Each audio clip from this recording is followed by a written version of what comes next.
You are now watching Bleav. Do you believe? What's up, everybody? Welcome to the Bleav in USC football podcast. I am your host, Kristen Lago, joined by my lovely, wonderful, thunderous, you see what I did there? Co-host, Lendale White. Lendale, what's up? How you doing today? I'm doing great. Actually, I'm doing even better than great. I don't know if there's a word, what's that, marvelous or something like that. USC has been looking amazing. I actually predicted, some stuff, how Jordan and Caleb was going to play. I knew our offense was going to come out swinging. So I'm doing great. I'm having a wonderful week so far. I can't complain at all. Yeah, I have to say, Lendale 2-0 on the picks in our podcast. USC 2-0 on the season, number 7 in the AP polls. Lots of good stuff for the Trojans, and we're going to get into it. But first, before we get started, I want to take a moment to thank our presenting sponsor, and that is Bet Online. Bet Online is the fastest and easiest way to wager on all your favorite sports, contests, and events with first to market odds and lines. You can find reviews and news for every single league you can think of, literally every single one: Major League Baseball, NFL, NBA, NHL, combat sports, esports, and golf. The worst sport I can play. Bet Online continues to be the top online resource for all your sports information, from live in-game betting, props, and futures. You can head to Bet Online today to use your mobile device to join today. Make your first sports bet, and we got a promo code for you. It is Bleav50. That is BLEAV, the number 50, to receive 50% off your welcome bonus on your first deposit. That is Bet Online, where the game starts. So lots of fun sports betting on the up and up. I mean, I think I'm behind the trends here. I really got to get in the know about this. Yeah, no, sports betting is big, and it's crazy because it's not just athletes or somebody that played the sport that bets. It's the everyday Joe, somebody that you never think would bet they're betting heavy on the weekend. So yeah, betting is huge right now. I love it too. I don't really go as crazy, but I definitely, I'll put me a few wagers out there. See, the furthest I get is like fantasy football, and I'm very bad at that. This is why we have a podcast on college football and not on NFL football. I'm really not good at predicting these type of things. I can't lie to you. That fantasy football, that has nothing to do with you like knowing football or not. Right? Because That's what I'm saying. Yeah, if you draft like Christian McCaffrey or like Saquon Barkley the last couple of years, you're in your mind, you're expecting them to have great years. Yeah. So that's not. Yeah, the thing about that fantasy football is like there's going to be one guy that we never heard of ever that's going to come out and have, league in something. And you're like, who drafted him? Like, how did you know that? And there's some geek over there is like, yeah, well, I studied this fantasy football really good, man. Yeah. And you're like, no. Okay. Yeah. That's my little soapbox of the day. Kristen Lago not good at fantasy football, which she is good at. And so are you so far, predicting a USC win. So USC 2-0, they come off a big win at Stanford, the first road game, first Pac-12 game of the Lincoln Riley era. Let's go with first overall impressions of the game. So you were watching from home. What did you think? Well, first of all, I seen the way our offense came out. They was booming on all cylinders real quick. We went down quick and got a quick touchdowns.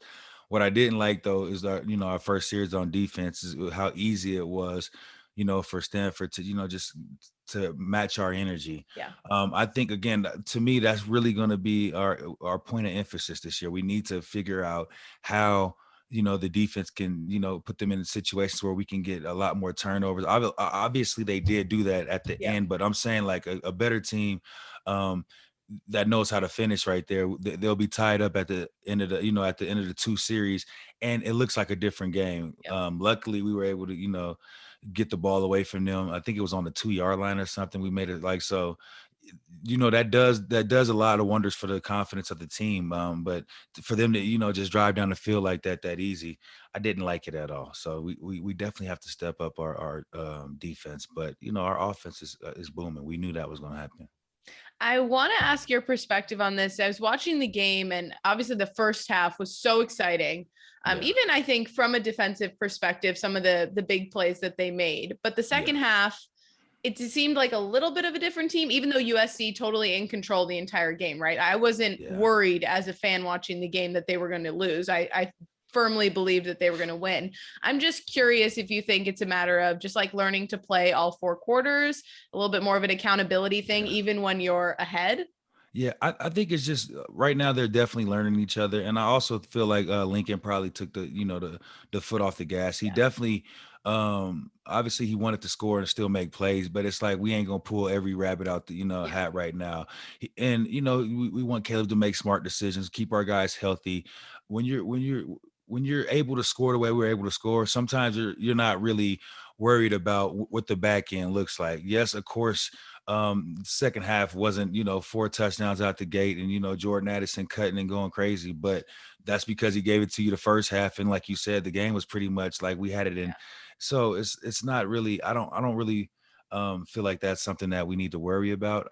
But obviously throughout the year there will be tests like that. So there's going to be a time where Lincoln's going to have to come out the second half and keep the foot to the pedal Yep. and show the guys like, listen, like we got to come out and treat this the second half just like the beginning of the game, and go out there and dominate, put points on the board so we can separate further and get this thing even further out of hand so we don't have to worry.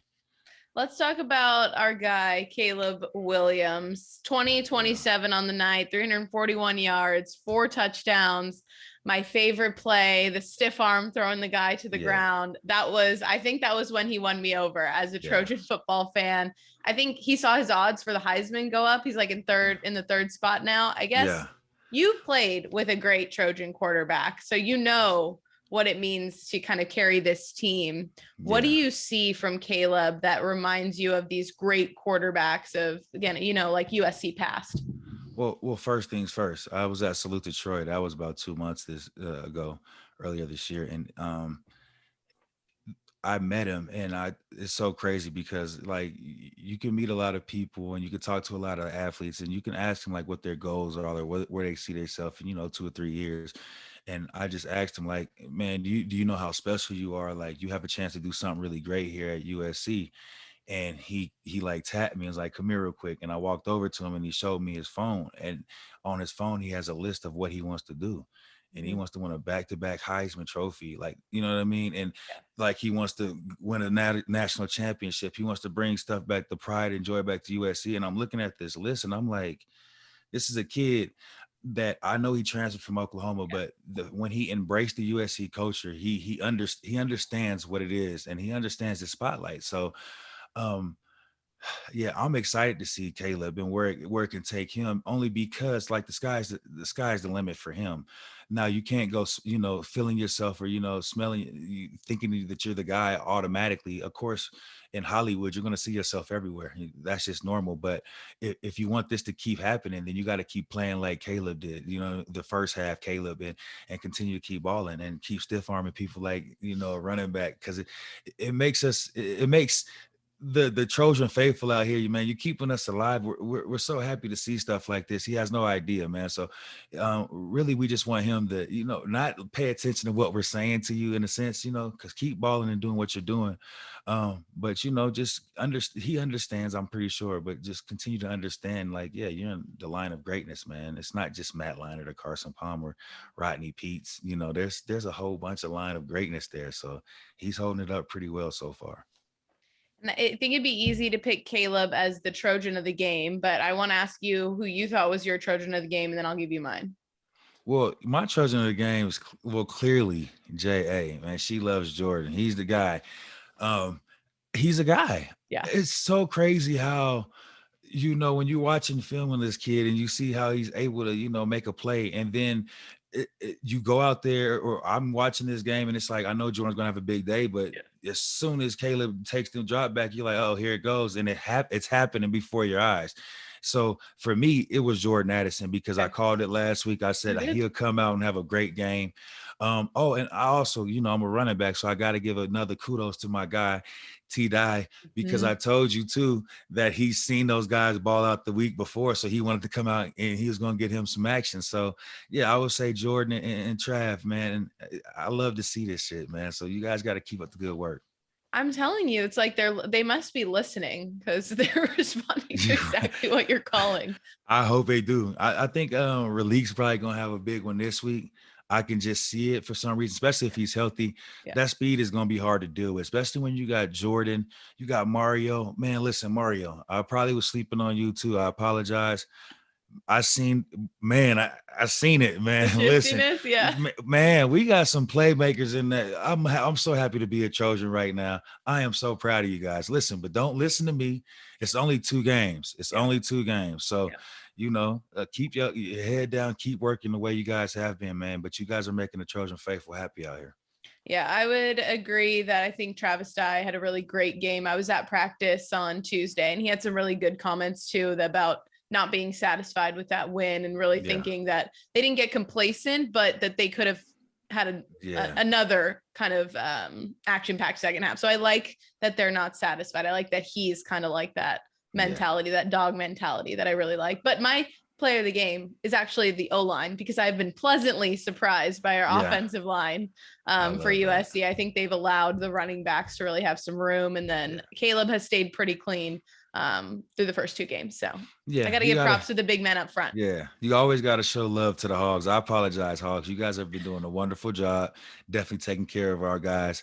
And I know firsthand that if the big guys ain't working up front, then nothing goes. So, hey, kudos to you guys. Yeah, I feel like they never get any love. But they just never get all the hate.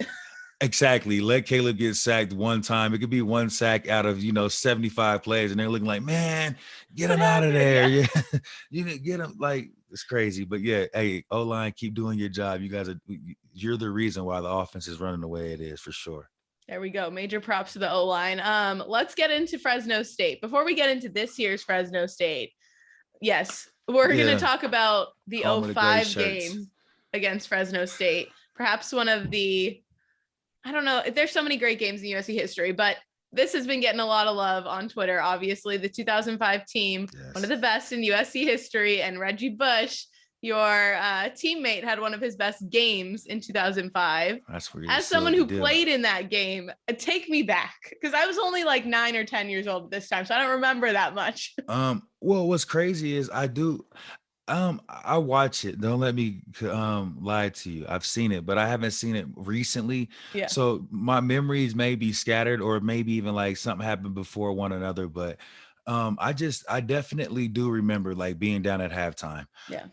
And it was like our offense, we only probably scored like maybe 14 points or something like at halftime. And they were up probably like 7 or 8 points at that time. And I remember just going into halftime and we all looking at each other like, this is how we're going to go out this year. Like everything's riding on the line. This is how we're going to go out. And, you could just, Reggie used to always have his headphones on like this, and he's just over there, and you could just see him getting in the zone. And then all of a sudden we come out that second half and, I think we scored 21, 20, it was like 28 points in that quarter. We went crazy, and Reggie's out there, Reggie right, Reggie left. And all you can do is just sit there and admire it. I remember he had a sideline or a run down our sideline where he, he's getting off and you can see like the defenders coming and he stops. And he, fakes like he's putting the ball behind his back, and he cuts back and gets all the way across the field. And as a young guy back then, just watching him, play, I honestly can say like, it was poetry. Like, there's nothing that was sweeter than that. Now that I'm older, like I know I got to see probably one of the greatest college football players ever in a career defining moment where like he locked in, and that's when he became the Heisman. Like you've seen it. Like if anybody doubted that, Reggie Bush was the best player in the nation that year at that time. And, Vince Young, you're my brother and I love him to death, but because if you look at his stats and what he was able to do, like it was incredible too. But in that moment, we called him 1,000 because he put up 1,000 yards against Fresno in a big game, or probably the biggest game, and they were playing us really tough that game, and he stamped it, and that's when he became the president. And listen, my hey, he's the GOAT. Reggie Bush, number 5, man. And yeah, that's my memory of that game. Now I'm not taking nothing away from the rest of us and the guys that played in that game, but everybody, we're not crazy, fellas. We all played, and we seen it, Matt, whoever, Dwayne, Jared, Steve Smith, we all seen it. So we know that's when Reggie stamped it and became the president and won his Heisman. Gosh, you bring up all those names and I'm like, holy crap, that freaking team was so stacked. with See, playmakers. but it's kind of like it's giving me these feels like when I was explaining this to people. Like I know people take my like love for USC sometimes like, oh, he's just talking. But Yeah. like this year when I've been talking, it's like we're adding key pieces to Yeah. people or a university that like when they get there and they understand what's going on, these kids like were already 4 and 5 stars at other places. So it's not like they were bums.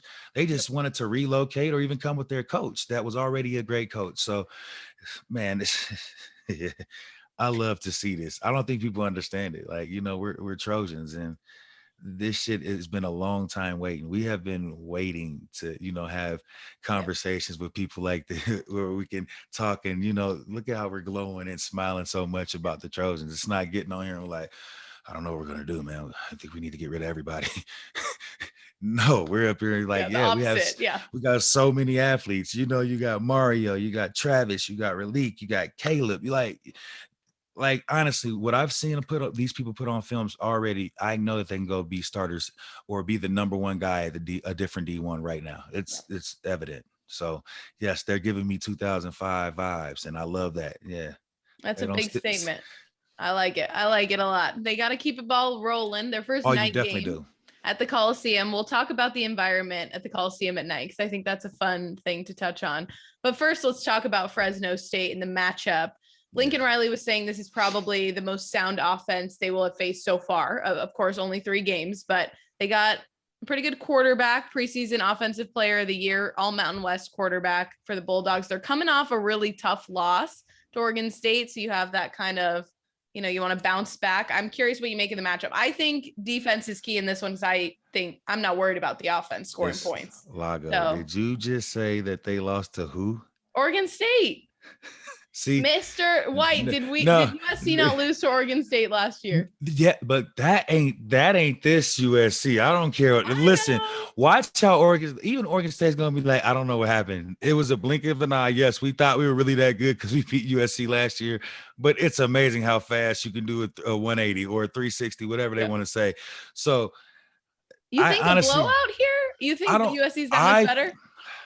It's not that they're that much better. Like you say, it's the snowball effect. When it gets rolling down that hill and you get that confidence. That's what I'm banking on kids understanding who they are in that locker room. That's what I'm trying to say. I'm not taking anything away from Fresno.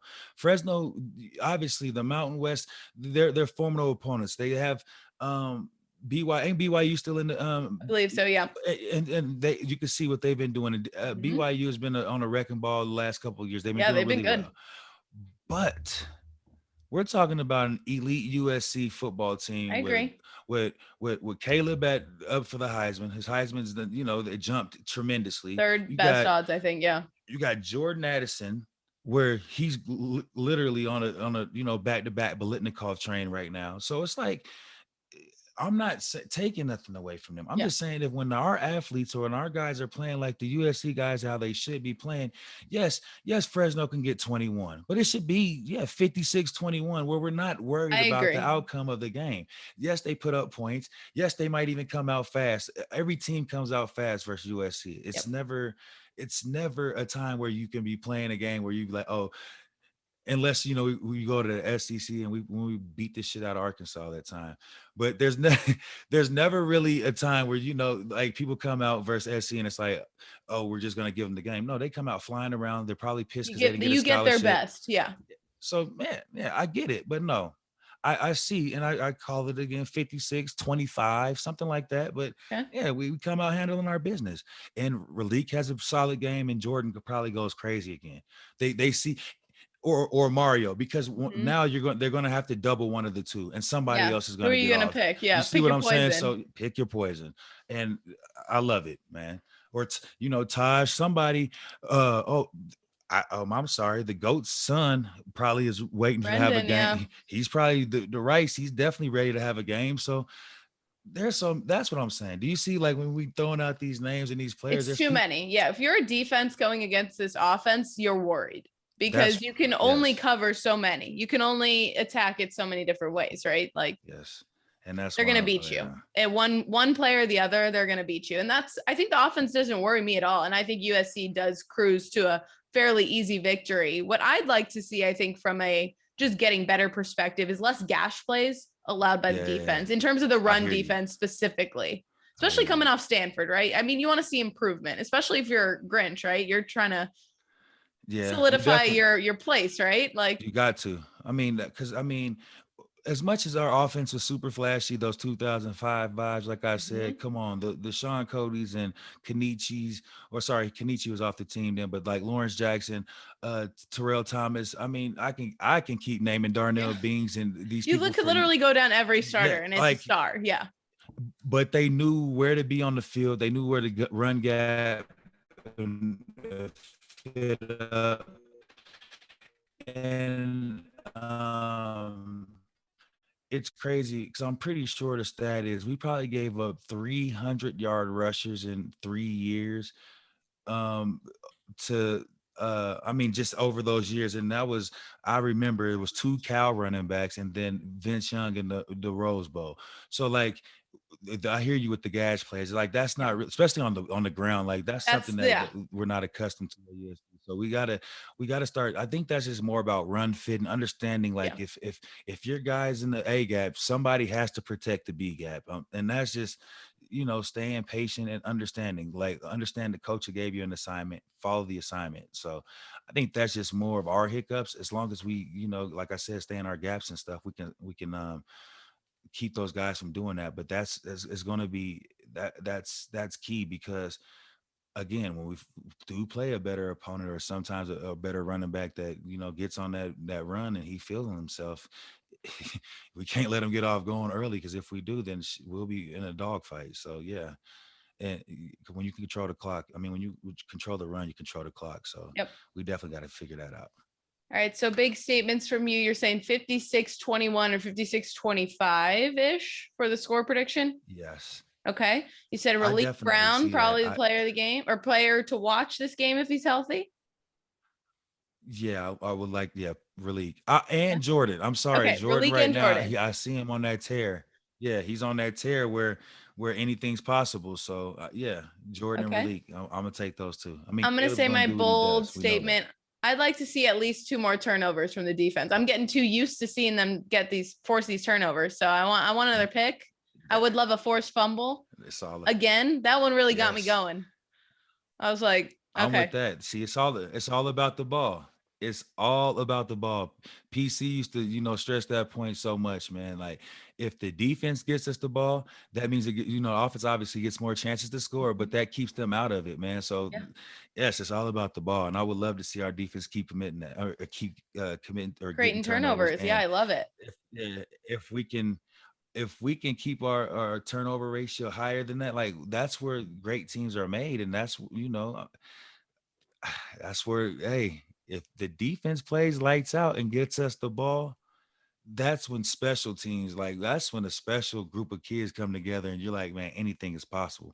Because now, yes, our offense is high flying, but we got our Scottie Pippen to our Michael Jordan because they're D'ing up great. So I can't wait to see this week because if Alex can get these guys off to a great start, like you said, and get some more turnovers, man, I think that the confidence just keeps, sooner or later you're gonna have kids where they know that they're great, and then they go out there and make statements every week. So we're excited. Fresno State coming up on Saturday night. Before I let you go, I want to hear a little bit about your new involvement with Boulevard, USC's sort of NIL marketing agency that they launched earlier this year. Well, yeah, what they're doing is they're getting a panel of I'm not sure how many exactly how many old former players they're getting, but what they want to do is create an atmosphere where the former players can come back and pretty much help with whatever we need to do NIL wise, if because the kids want to understand like where the money might be coming from, how they can get more money, like what did we do after the football. So just getting us back around these kids is showing the USC, just our whole, or the whole, the family, the fans, the players, they're just showing us now that we're trying to get back on the right track to get us back to greatness. And the only way you can do that is to bring Marcus Allen back, bring Willie McGinnis back, show these kids like, this is a long lineage of greatness and it's been way before you. and those faces around our USC donors and getting to hang out with some of us guys sometimes, Hey. they might want to give up a little bit more Yeah. money. So, and honestly, USC faithful, let's be real now with the way with the way it's going. If we want to be great, we need our donors to donate. And that's just honest. Like, these kids they're getting paid now, and they're able to take money to go to larger schools or bigger schools. And now that the cat's out the bag, so to say, like, we got to catch up. Yeah. So we need our big time donors. If you guys Bleav in our organization, if you want us to be great, then we got to figure out some way for you guys to get involved and get our university up there, because Texas A&M and these Texas and these schools they're finding people to give a lot of money, and these kids, I'm not mad at them. They're going to the school because they're getting the money. So that's my little rant. I'm sorry, but for our USC faithful, that's just what that's what it's gonna take for us to really take the next leap and the next steps for Lincoln Riley to continue doing what he's doing and be great. Yeah, and I'm sure they're liking what they're seeing on the field, so we want to keep the momentum going. Yes. I mean, it's only right. If we want to be back, you talk about the glory days and the great days, that's where it's heading. If we want to be 2005 vibes, I keep saying that if we want to be like that, then we gotta pay these kids accordingly. So it is what it is. It's an exciting time. USC with a chance to go through. I can't even Bleav I'm saying this, to be 3-0 on the season, potentially in the top 5 of the AP poll. They're at number 7 right now. It just blows my mind that the change that can happen in a year. Taking on Fresno State, first night game at the Coliseum. I will be there. And Lendale, we got to get you out to the game. I'm coming soon. I just, with the Smash and Dash podcast I got going on, and some stuff I got going on back in Denver. It's right now, it's just a little rough, but I'm coming soon. And I got to get out to UCLA or Notre Dame game, maybe one of the big ones. Those are like easy. There's like no way I'm probably not gonna. I got to be at some of those games, but like I got to get to just a night game at the Coli anyway. There's nothing like that feeling. Like when you're out there running around and it's 70 degrees, wind. There's really no wind at all. You just sitting there, all unsetting. The USC faithful's been getting tipsy all day. Ain't nothing like it, man. You go down the tunnel and you look up and you see all our rowdy fans. Listen, we need you Trojan fans. You guys are a part of this, and you're a part of the reason why these guys are being able to come out and be on such a roll. So you guys continue to keep doing your job, showing up and showing out, because we are all a part of this together. If we all can continue to do our little jobs, then we continue to stay on this roll. So yes, we can do it. And the Coliseum at night is nothing like it, man. Oh man, you're making me jealous now. I keep thinking about it. Like, I've scored so many touchdowns at nighttime. He's reliving his days. Yeah. Seeing the cameras flashing, there's nothing like that, man. I love the Coliseum. There's nothing like USC football. Well, you can live through me this Saturday, and we're getting you out to the Coliseum. But Trojan fans, you heard him. 7:30 kick at the Coliseum. Fresno State, USC looking to stay undefeated on the year. We'll be back next week to break it all down. This is the Bleav in USC Football podcast presented by Bet Online. I'm Kristen Lago. That is Lendale White. Bye, Don. Fight the F on Sark voice.